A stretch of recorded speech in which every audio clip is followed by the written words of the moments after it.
नमस्कार प्रेक्षकांनो, मालिकेच्या पुढील भागांमध्ये आपल्याला खूपच जबरदस्त असा ट्विस्ट पाहायला मिळणार आहे। सूर्याच्या समोर भयानक सत्याचा उलगडा होणार आहे आणि सूर्या रौद्र रूप धारण करणार आहे। म्हणजे सूर्या जे करणार आहे ते पाहून सगळ्यांनाच धक्का बसणार आहे। आता डॅडींचा पण इथे चांगलाच राडा होणार आहे। त्याचसोबतच आपल्याला पाहायला मिळणार आहे तो म्हणजे लिंगोबा, जो लिंगोबा पुष्पा काकीने पळत असताना तिच्या हातातून पडलेला होता। तो लिंगोबा जो आहे तो आमदार जगतापांची दुसरी आई जी आहे, म्हणजे त्यांचा जो सावत्र भाऊ आहे त्याच्याकडे आहे। आणि तो लिंगोबा आता सूर्याकडे कसा येणार, त्याचबरोबर नक्की काय घडणार आहे हे आपल्याला पाहायला मिळणार आहे। त्यासाठी हा व्हिडिओ शेवटपर्यंत पहा। तर इकडे सूर्या विचार करत असतो तेव्हा त्याला आठवत असतं की जेलमध्ये मी जर तिथं पोहोचलो नसतो तर त्या मावशींवरती ते ॲसिड टाकलं गेलं असतं। खरंच त्यांच्या जीवाला धोका आहे हे सूर्या बोलत असतो। आणि तेवढ्यातच डॅडींचा फोन येतो, कारण आता डॅडींना जाणून घ्यायचं असतं की सूर्याने त्या बाईला वाचवलेला आहे, तिचा चेहरा पाहिला आहे का नाही। कारण सूर्याला त्याच्या आईचा चेहरा चांगलाच माहिती आहे। आणि जेव्हा सूर्याला कळणार ती त्याची आई आहे तेव्हा मात्र सूर्या हा त्याच्या आईकडे कसा पोहोचणार, आणि मग सूर्याला कळलं तर तो त्याच्या आईकडे जाईल, म्हणून डॅडींना भीती वाटायला लागलेली असते। आणि डॅडी त्याच गोष्टीचा विचार करत असतात, म्हणून डॅडींनी सूर्याला फोन केलेला असतं आणि कन्फर्म करून घेतलेलं असतं की नक्की काय घडलेलं आहे। आणि मग सूर्या मात्र इकडे आपल्याला पाहायला मिळतं की सूर्या सांगतो जे काही घडलेलं आहे ते। तर आता दुसऱ्या दिवशी सकाळी छान तयारी सुरू असते। त्याचबरोबर महाशिवरात्रीच्या दिवशी मंदिरामध्ये अभिषेक होतो आणि त्याबरोबर नवीन लग्न झालेल्या जोडप्यांचं पुन्हा लग्न होत असतं। तर इकडे सूर्या तुळजा दोघं किचनमध्ये असतात। सूर्यासाठी तुळजा बनवत असते फराळाचं, पण इकडे तुळजाला तो सांगतो की माझा निरंकार म्हणजे माझा निर्जळी उपवास आहे। आणि त्याचबरोबर इकडे तेजूला मात्र आता चतुरने साडी आणलेली असते आणि सांगितलेलं असतं की आज पुन्हा आपलं मिलन होणार आहे, देवाब्राह्मणांच्या साक्षीने लग्न होणार आणि पुन्हा मिलन होणार आहे। एवढे विचार त्याचे विचित्र दर्जाचे चालू झालेले असतात। त्यासोबत इकडे आपल्याला पाहायला मिळतं की सगळेजण आता धनूकडे पाहत असतात। धनू म्हणत असते की देवा, मला काय पटत नाही बघ, या निर्जळी उपवास वगैरे मला काही जमत नाही। आधी उपास करायचा आणि नंतर तुझ्याकडे मागून घ्यायचं, पण माझ्या बाबतीत थोडं उलटं आहे। मला ना तो उपास वगैरे जमत नाही, माझा जरा खायचा प्रॉब्लेम आहे ना, ते जरा मॅनेज कर, बाकीचं काही नाही। मला जे हवं होतं ते तू दिलेलं आहे, छान नवरा दिलेला आहे, हे सगळं ती बोलत असते। आणि त्याचसोबतच इकडे पाहायला मिळतं की राजू तिथं आलेले असते, धनूला फराळाचं देत असते। आणि मग राजू म्हणत असते आज मी पण दादासारखाच निर्जळी उपवास करणार आहे। आणि तेव्हा मात्र इकडे सगळ्यांनाच धक्का बसलेला असतो, कारण ज्या गोष्टी घडलेल्या असतात त्या खूपच भयानक अशा असतात। आणि त्यासोबतच इकडे पाहायला मिळतं की हे सगळं जेव्हाच घडत असतं तेव्हा मात्र धनू त्याचबरोबर सगळेजण एकमेकींना त्या चिडवत असतात, म्हणत असतात की काहीही झालं तरीही हे काय आहे ते काय पटतच नाही आहे त्यांना। आणि मग धनूला चिडवत असतात, राजूला चिडवत असतात।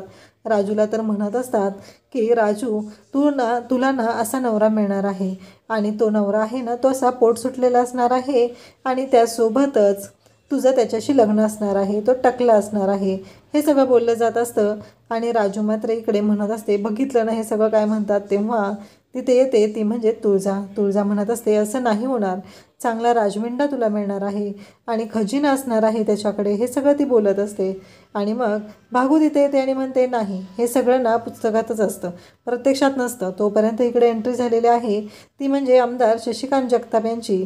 आणि आमदार शशिकांत जगताप तिथं आलेले आहेत आणि ते म्हणत आहेत की हो आमच्या धाकट्या आई साहेब, बरोबर आहे, आम्ही बोललो ते बरोबर आहे, पण हा कुर्ता दिलेला आहे आणि ह्या येड्याला घेऊन या तिथं आज मंदिरात, तिथं पूजा आहे, अभिषेक आहे। आणि मग तो तिथून निघून जातो। पण बिचारा तो मात्र खूप घाबरलेला असतो, कारण त्याला त्याची आई विचारत असते हे कशाबरोबर खेळतोय। तो सांगत असतो की त्या दिवशी मला दादाने सांगितलं होतं ना सामान आणायला, तेव्हा गेल्यावर मला हे सगळं तिथं सापडलेलं आहे। हे ऐकल्यानंतर मात्र त्याची आई म्हणत असते की ठीक आहे, आणि त्याने ते लपूनही ठेवलेलं असतं, म्हणजे त्याच्याकडे असतो तो म्हणजे लिंगोबा। आता इकडे सगळेजण तयार होत असतात, राजूही छान तयार झालेली असते। तिला सगळेजण म्हणत असतात की आज काय माहिती, आज मंदिरातच तुझा राजकुमार तुला भेटेल, असं म्हणत तिला चिडवत असतात। त्यासोबतच इकडे तुळजा छान तयार झालेली असते। आणि मग त्यासोबतच पाहायला मिळतं की सूर्या तिच्यासाठी गजरा घेऊन आलेला असतो आणि तुळजाला म्हणत असतो की हे घे, तुझ्यासाठी आणला आहे. कसं आहे, हा गजरा पण खूप वेळ झाला वाट बघतोय की तुझ्या केसात त्याला जायचं आहे आणि तुझ्या केसात त्याला माळायचं आहे, हे त्याचं बोलणं चालू असतं. तुळजा म्हणत असते, आजकाल माझा नवरा जास्तच रोमॅन्टिक व्हायला लागलेला आहे. तेव्हा सूर्या म्हणत असतो की हो. आणि मग सूर्या तिला म्हणतो की ठीक आहे. मग सूर्या स्वतःच्या हाताने तो गजरा तिच्या केसात माळून देतो. त्यासोबतच इकडे आपल्याला पाहायला मिळतं की आता मंदिरामध्ये नवीन जोडप्यांची लग्न असतात आणि त्या लग्नाच्या वेळेसच तेजूला अचानक तिथं चक्कर येते. म्हणजे तेजू आणि शत्रूचं लग्नच होत नाही. तेजू बाहेर येते, सगळ्यांची लग्न लागलेली असतात आणि तो सूर्या पण बाहेर येत असतो.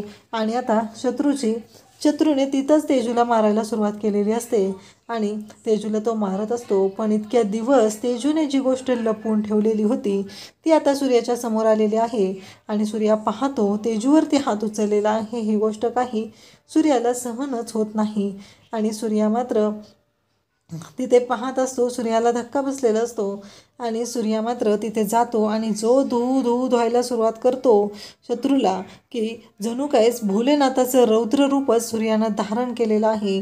अशा पद्धतीनं तो धुलाई करत असतो आणि इकडे शत्रूची वाट लावत असतो. शत्रूला त्याने धुवायला तर सुरुवात केलेलीच असते, परंतु आता जो कोणी मध्ये येईल त्याला तो आडवा करणार असतो. त्याचवेळी इकडे पाहायला मिळतं की तुळजा म्हणत असते की इतक्या दिवस तेजूनं जे सत्य लपवून ठेवलेलं होतं ते सत्य आता समोर आलेलं आहे असं तुळजा म्हणत असते. म्हणजे तेजूबरोबर हा शत्रू जो आहे तो अशाच पद्धतीनं वागत असणार आहे, तिला त्रास देत असणार आहे आणि आज फायनली ते समोर आलेलं आहे असं तुळजाचं म्हणणं असतं.